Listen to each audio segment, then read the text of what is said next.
Moi, je trouve que c'est dommage d'ailleurs que certains se soient laissés aller à dire ils ont fait le match avant le match, ils ont perdu la finale parce qu'ils ont fait la fête en demi-finale, ce qui est une connerie énorme, pas de l'avoir fait, mais de dire ça.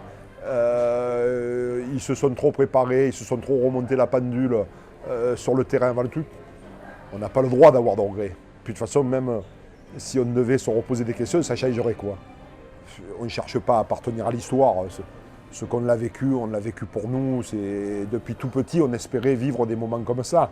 Mais encore aujourd'hui, c'est-à-dire, je ne sais pas combien, 30 ans après, peut-être un peu plus. Oui, 32 ans après. Je ne sais même pas, je n'ai même plus compté. À midi, 2 personnes me croisent et me disent « Ah, putain, Eric, c'est formidable ».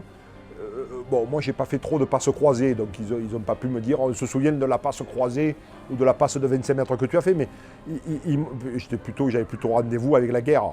Et ils me disent c'est pas rare, quoi, sur 10 personnes qui m'interpellent, et de façon gentille, hein, sur le rugby, au moins 9 me rappellent ça.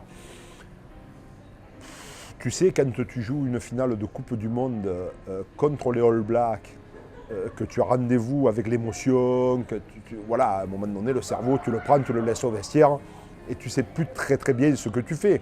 Il s'est avéré qu'on avait décidé de se mettre en ligne. Moi, je ne sais pas si c'est mes collègues de la Valette qui sont venus là et qui m'ont poussé derrière. Je me suis retrouvé avancé tout seul contre les Blacks.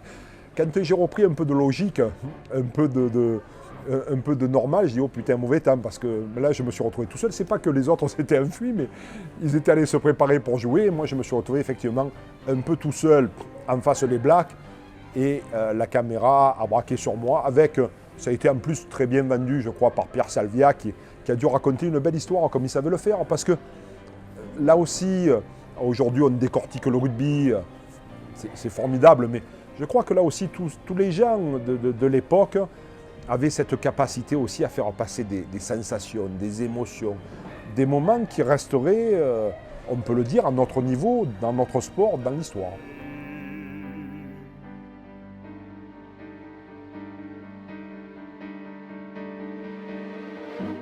Nacen colores de vida.